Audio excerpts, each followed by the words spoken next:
1 cup masoor dal எடுத்திருக்கேன். இன்னொரு பேர் இதுக்கு என்னென்னு பார்த்தீங்கன்னா, ரெட் லென்டில்ஸ்னு சொல்லுவாங்க. 1 கேரட் எடுத்து ஸ்கின்னை பீல் பண்ணி எடுத்து வச்சுருக்கேன். 2 பச்சை மிளகாய், உங்களுக்கு காரம் அதிகமாக வேணாலும் யூஸ் பண்ணிக்கலாம். 1/2 டீஸ்பூன் சீரகம், சின்ன துண்டு இஞ்சி, 1 பல்லு பூண்டு. இது எல்லாமே ஆப்ஷனல். இதையும் பிளெண்டரில் சேர்த்துட்டு பார்க்கலாம். இதையும் பிளெண்டரில் சேர்த்துருங்க. நம்ம எடுத்த எல்லாத்தையும் பிளெண்டரில் சேர்த்து 1 கப் தண்ணி ஆட் பண்ணியிருக்கேன். நம்மளோட பேட்டர் ரெடி ஆகிடுச்சு. Salt according to taste.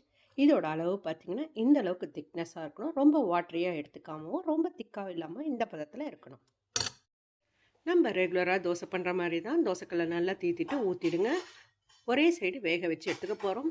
ஊற்றிட்டு மேலே கொஞ்சமாக எண்ணெய் விட்டுட்டு தோசை ரெடி ஆகிடுச்சு. திருப்பாமல் அப்படியே எடுத்துக்க போகிறோம். இந்த தோசைக்கு சட்னி எதுவும் பண்ணாமல் மிளகா பொடியை மேலே கொஞ்சம் தூவி விட்டு எண்ணெய் ஊற்றி ட்ரை பண்ணி பாருங்கள். டேஸ்ட் ரொம்ப சூப்பராக இருக்கும். நம்மளோட இன்ஸ்டன்ட் தோசை ரெடி ஆகிடுச்சு. இதுக்கு சோக் பண்ண தேவையில்லை, ஃபர்மெண்ட் பண்ண தேவையில்லை.